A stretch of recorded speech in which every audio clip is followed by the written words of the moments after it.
Hello, and welcome back to Foos Entertainment for my final review of the night, which of course is why I have foggy eyes and I look like, well, from my point of view, looking at myself, it looks like I'm not in focus. Obviously, I know I'm wrong. I am. But by like I have milky eyes due to the fact that just before reviewing the last the last four movies I reviewed, I had just gotten done watching 2025's Weapons. All right. People have been wanting me to review this movie. Now, I do hope that this movie gets a lot of views. This video gets a lot of views because the last film that I was told to review by many people didn't. So let's hope that this gets a lot of cheese because I have been bugged by everybody and their household pets to review this movie. So now we're gonna go ahead and review it. We're going to talk about the plot of the film, the world's overly hyped opinion of the film, my opinion of the film. There's not trivia, but there is a cool thing to say about the director of this movie, and why we need physical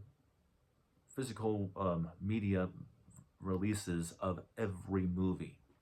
And I do hope that because of the popularity of this movie, that this director gets what he wants. And we'll talk about that. And I'll give the film a ranking. All right. When all but one child from the same class mysteriously vanish on the same night at exactly the same time, a community is left questioning who or what is behind the disappearances. Yeah, it doesn't get too much away. And you know what? Unlike No One Lives, I don't want to give anything away on this one. It's a very fresh movie.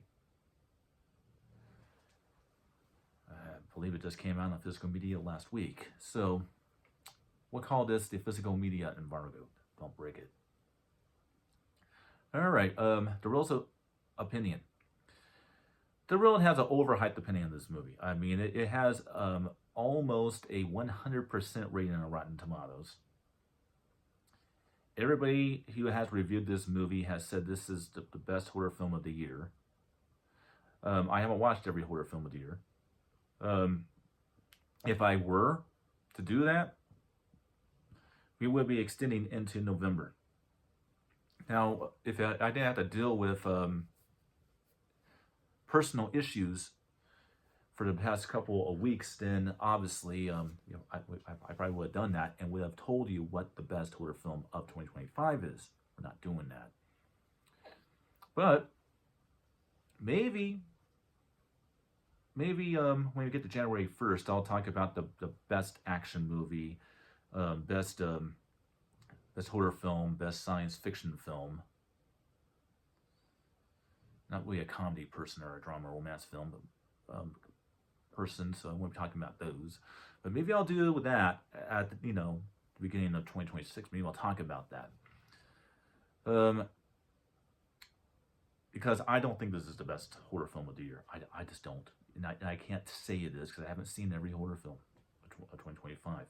But that's what the world's opinion is. The world's opinion is this is the best horror film of 2025.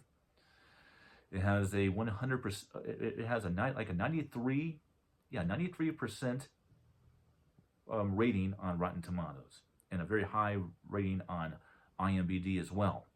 So that basically means that all of the people that reviewed this movie as actual professional critics, almost nobody had anything bad to say about this movie at all. And the ones that did have something bad to say, obviously didn't hate the movie because it would be what you call a mixed opinion with the film instead of a negative one.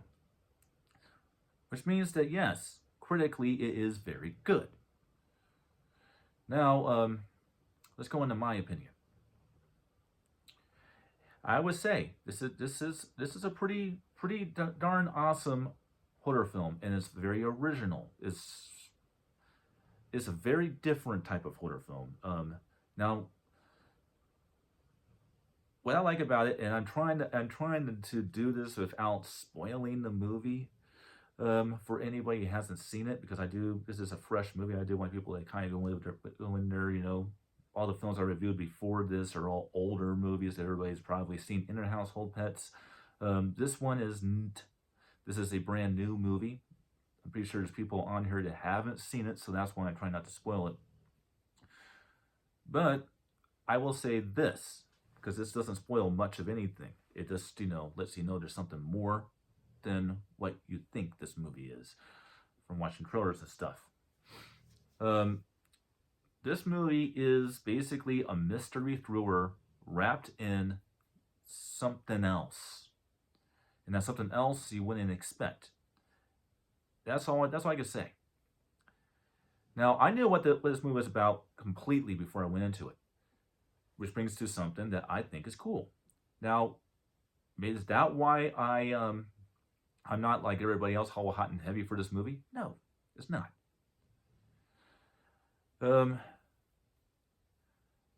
My issue with the film is that I feel like we were robbed of some stuff, and I also feel that at times it feels like the movie's overstating his walking with this runtime.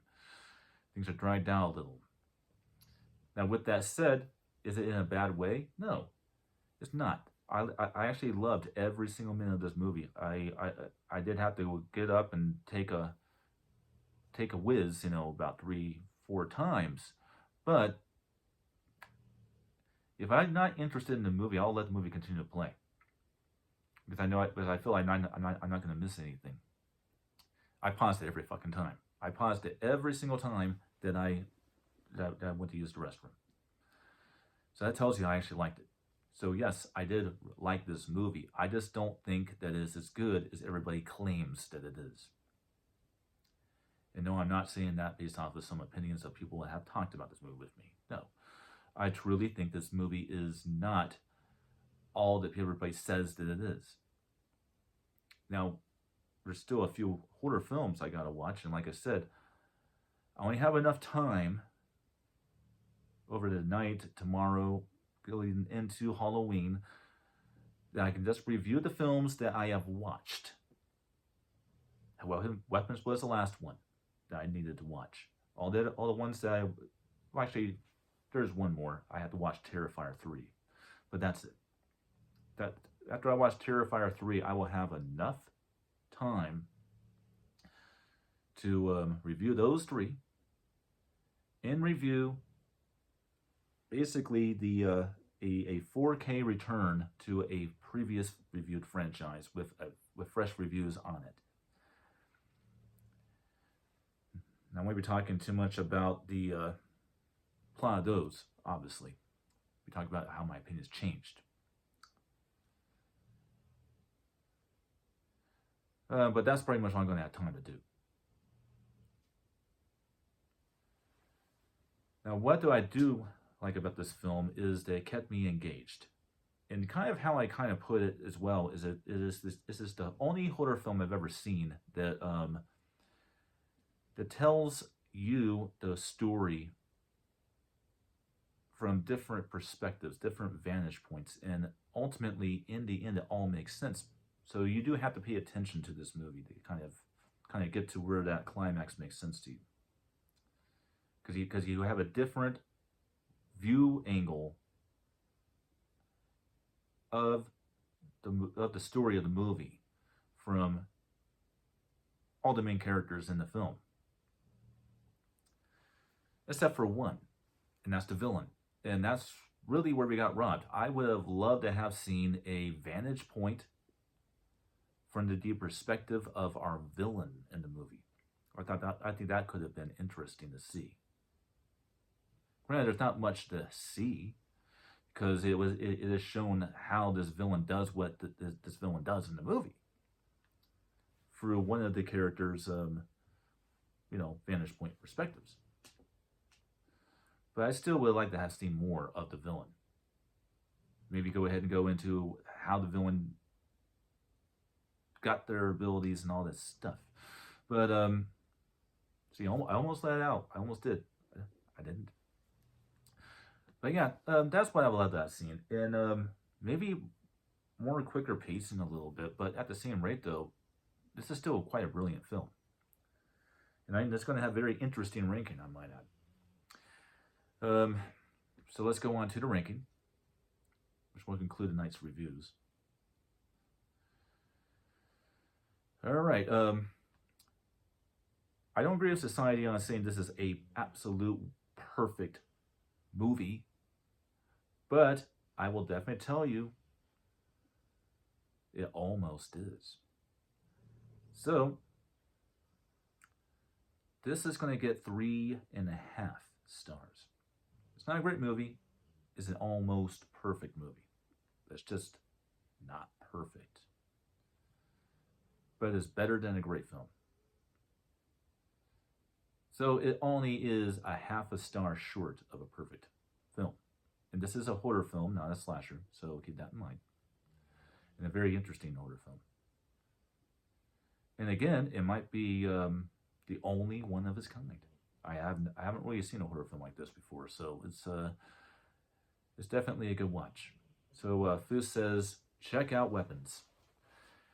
And I will see you on the next review. As I see, next 3 reviews, which will be tomorrow. Until then, this is Foos Entertainment, signing off for tonight.